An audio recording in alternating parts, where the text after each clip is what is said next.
Saya langsung menuju ke PH atau penasehat hukum dari Ruslan Buton yang ditahan sejak Jumat lalu karena pasal ujaran kebencian. Saya ke Bung Tonin. Bung Tonin, itu disebutkan bahwa rekaman suara yang tadi juga kita dengarkan sama-sama sebagiannya ada sekitar mungkin 12 menitan kalau tidak salah yang disampaikan, meskipun tadi disampaikan oleh Bung Kiki, oleh Prof Kiki bahwa intinya menyuruh mundur tapi tidak ada alasan yang jelas. Kenapa kesalahannya? Kenapa kemudian mundur? Terlepas dari itu, ia kemudian menyampaikan rekaman suaranya Pak Ruslan Buton ini ke grup percakapan, grup media sosial yang bernama Serdadu, ex-Serdadu Trimatra. Bisa Anda jelaskan, siapakah ex-Serdadu Trimatra ini? Ya, terima kasih Mas Iman. Jadi begini, sebelum saya masuk kepada menjawabnya, perlu saya mundur ke belakang dulu.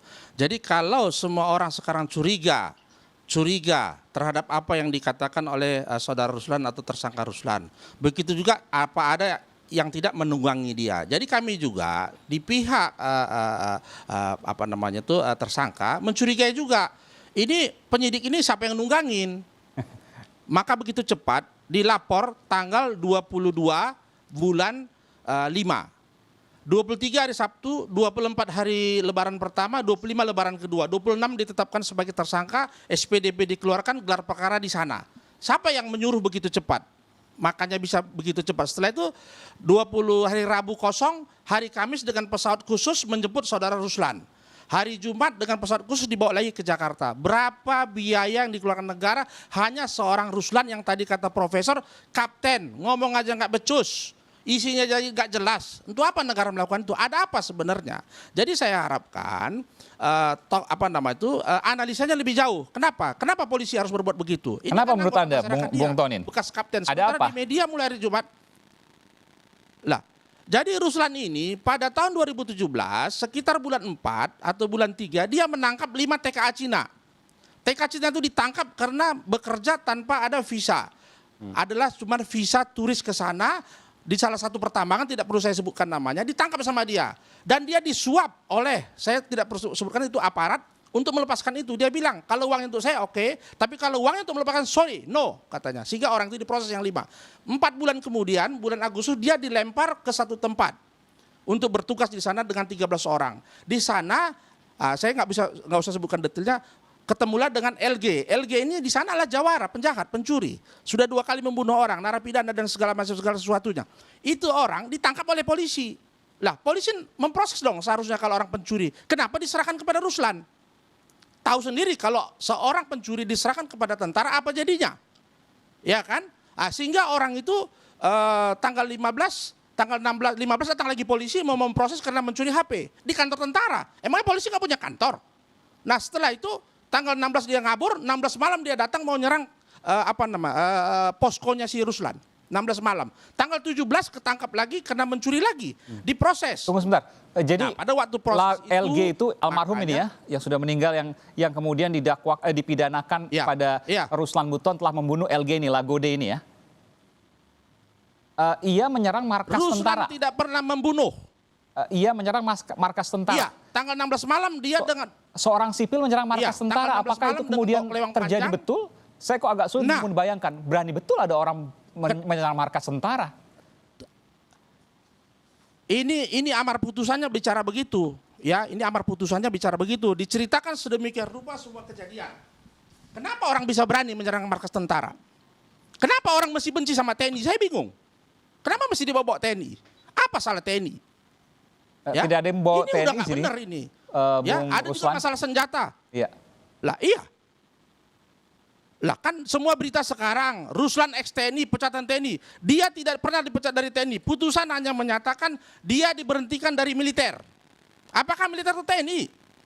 Ini bahasanya. Jadi saya bicara hukum ya, bukan bicara yang menyatakan itu kan. Nah selanjutnya, Kadis Penat, Kepala Dinas Penerangan TNI Angkatan Darat, Kolonel Nefra, yang kemudian menyatakan bahwa Ruslan Buton. Kapan saya suruh duduk sama Kadis Penat itu? Kapan saya suruh duduk ngomong dulu? Intinya kami bahwa kamu mengambil pernyataan dari sana. Dan memang ada keputusan kan, sudah kasasi, bahwa sudah diputuskan kasasi yang bersangkutan, Ruslan Buton itu Udah. dipecat pakai. dari dinas kemiliteran karena terbukti melakukan pembunuhan.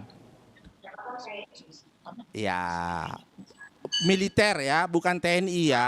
Terakhir. Saya mau tanya dulu guru bahasa, itu militer sama TNI sama nggak? Dia waktu itu TNI, bukan pegawai militer, dia pegawai TNI. Nah, jadi oke, kita nggak usah masuk ke sana. Dia diberhentikan Ini itu juga rekaman atau bukan pokoknya. live? Itu adalah tambahan. Rekaman atau live, Pak?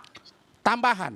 Itu tambahan. Di putusan jelas rekaman. itu adalah Rekaman. tambahan, bukan utama. Saya- Utamanya dia satu tahun bukan. 10 bulan Ini acaranya rekaman atau divonis. live, Pak? Nah, setelah itu agak terganggu suara ini, ada veteran nih. Iya, Nah, iya. setelah itu dia diberhentikan dari TNI. Padahal vonisnya dari militer. Makanya Kadis Penat pernah baca putusannya nggak ini? Salah satu hakim dari 3 hakim menyatakan dia menolak ini untuk dilakukan pemberhentian ada. Iya. Ya, artinya ini Maka kemudian kami akan ini kemudian menyampaikan. bisa Lalu kita didebatkan tahu nih, pada Panglima saat sekarang nanti sama Anda nggak mengajukan dengan mungkin Panglima PK, 2017? upaya hukum luar biasa peninjauan kembali. Meskipun bahwa dalam Ya, 3 ya, tahap ya, pengadilan, ya, ya. baik di pengadilan mahkamah militer di tingkat pertama, tingkat kedua hingga kasasi, Ruslan Buton dinyatakan telah bersalah. Bukan begitu, Bung Tonin? Ya, itu cerita putusan. Baik, itu fakta banding hukum. menguatkan Baik. Pengadilan Ambon. Anda belum Kasasi menguatkan saja, menguatkan betul. saja. Oh, itu Nah, adalah fakta padahal hukum yang bersangkutan telah itu 13 dipidana terkait orang. dengan 3 proses pengadilan tadi. Nah. Yang saya ingin tanyakan dan Anda belum menjawab. Siapa Ada- itu kemudian ex-serdadu Trimatra? Anda belum menjawab itu, Bung Tonin. Nah, ini ya. Saya akan jawab, inilah cemerlangnya saudara Ruslan ini. Dia sebaik diberhentikan, dia berpikir, ini TNI ini kan sudah kebentuk 5 tahun, kebentuk 10 tahun, sudah bukan manusia biasa. Sudah dia mempunyai karakter, punya body, punya pemikiran yang berbeda dengan masyarakat yang belum jadi tentara. Bagaimana menggalang mereka yang dipecat-pecat ini? Makanya dia mendirikan Yayasan Serdadu Ex Trimatra Nusantara ini. SKAHU-nya ada ya. Ada anggaran dasarnya, ada penasehatnya, dia ketua, sekretaris ada. Jadi pemikiran cemerlang. Bagaimana supaya ex-TNI ini kalau sudah diberhentikan supaya tidak liar. Ini kan 3 angkatan ini, ada laut, udara, dan darat. Kalau polisi saya nggak tahu ikut apa nggak di sini. Nah, pemikiran seperti itu, ini maka digalang. Mantan pidana aja, narapidana itu ada kesatuannya supaya mereka bisa masuk ke dunia baru, punya komunitas. Ini ex-TNI dibiarin, nggak dipikirin oleh negara atau apa. Dia memikirkan cemerlangnya, makanya dia membuat namanya, kan sekarang era ITE, makanya dia membuat WA Group, ada di Jakarta grupnya, ada di mana-mana, ada ketua wilayahnya. Nah, adapun WA-nya itu dia sampaikan, karena sekarang kan COVID-19 artinya kita tidak boleh kerja ke kantor aja nggak boleh, harus dari rumah. Makanya dia menyampaikan kepada WA-nya. Dia pada waktu itu berada di kampungnya, melihat bapaknya sedang sakit dan dia tinggalkan istrinya yang lagi koma, sekarat di Bandung untuk melihat ayahnya. Maka tengah malam lagi hujan-hujan katanya dia menulis karena bangganya dengan isi tulis yang bisa dibuat. Ya namanya kapten, lulus SMA, ya wajar dong kalimatnya lompat-lompat, apa yang terkenang itu ditulisnya. Jadi saya rasa luar biasa ini ketulisan setingkat kapten bisa begitu seperti itu. Dituliskannya, dia kasih kepada temannya, tolong lihat. Dia kasih kepada salah satu media wartawan, tolong lihat. Nah, kawannya melihat itu bukan berarti kawannya berpikir bahwa kami akan menjatuhkan Joko Widodo. Tidak ada. Media juga seharusnya kan mensensor mana yang layak untuk diberitahu kepada masyarakat, mana yang sesuai dengan etika jurnalistik. Nah, saya nggak tahu yang sampai kepada pelapor itu yang dari jurnalistik atau yang dari teman-temannya di yayasan tadi. Makanya polisi kemarin saya tanya, mana bukti? Mana barang bukti? Lah, yang barang buktinya yang rekaman yang ada sama Ruslan. Iya, iya. Tidak ada barang bukti. Iya. Setelah itu siapa saksi? Tidak ada. Jadi ini seluruh makanya Indonesia, kita bilang ex-Trimatra ini prematur. seluruh Indonesia yang kemudian Perkara dikumpulkan yayasannya oleh Ruslan Buton. Ada berapa anggotanya di sana? Iya. Kalau yang saya tahu itu sudah sampai ribuan mereka. Ribuan, Jakarta oke, aja baik. sekitar 700. Baik. Pokoknya yang sudah diberhentikan, Ya. itu ikut menjadi anggota. Baik, Nah, baik. begitu mulia. Nanti saya kasih anggaran dasar, biar bisa baca isinya apa. Ya, nanti bisa Tidak sampaikan. ada Saya ke Prof tujuan ini Kiki. organisasi untuk melawan pemerintah. Iya. Mereka sejalan sama pemerintah. Sejalan tapi meminta mundur dan kemudian ada revolusi. Bagaimana kemudian logikanya, Bung Tonin? Lah, Itu kan satu Beda orang dengan kaya. kritik, ya? Jangan lihat ujungnya ya. Kalau ujungnya ya cilaka, semua orang masuk penjara. Jadi dia menyampaikan pendapat, kita harus sepakat dulu. Kalau itu bukan pendapat, kalau tadi Prof katakan karena beliau mantan orang jalanan, kalau itu artinya untuk bergerak, sekarang udah 5.0. Waktu profesor itu di jalanan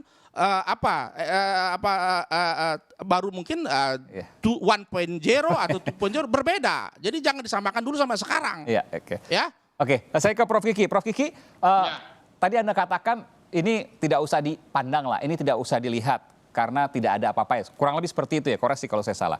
Tapi bukankah kemudian ketika ada pelanggaran hukum, apalagi tadi disebutkan ada ratusan misalnya, lalu kemudian melakukan katakanlah ujaran kebencian seperti yang dituduhkan, tidakkah itu kemudian bisa membahayakan di tengah krisis yang dialami saat ini, pandemi?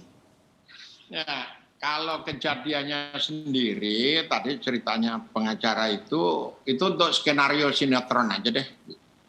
Tuh. Nah, tapi yang mana nih Prof Kiki? Yang mana maksudnya? Setuju.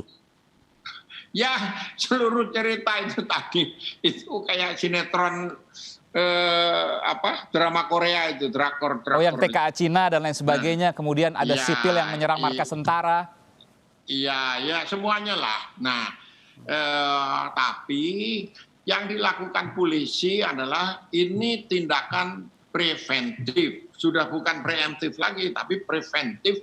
Apakah ada jaringan-jaringan atau orang-orang yang terpengaruh oleh statement-statementnya, oleh pernyataan-pernyataannya, dan yang lain-lain, gitu. Karena apa? Pemerintah ini lagi pusing nangani kayak begini kok diganggu oleh hal-hal yang bernuansa politis saja. Kalau saya bilang politis, ngomong tentang pemakzulan minta presiden mundur itu kan statement politik. Gitu. Nah, batas antara kebebasan berpendapat dan kewenangan negara untuk mengatur hubungan-hubungan sosial dan menegakkan hukum itu kan sangat tipis. Tergantung kita duduk di mana. Jadi ya gitu aja lah kira-kira. Kalau menurut saya ya kita lihat aja hasilnya polisi mendalaminya apa. Kita tunggu aja proses hukum. Kalau ke pengadilan nanti kan ditonton semua orang. Akan terbuka semuanya nanti. Ya. Iya. Oke.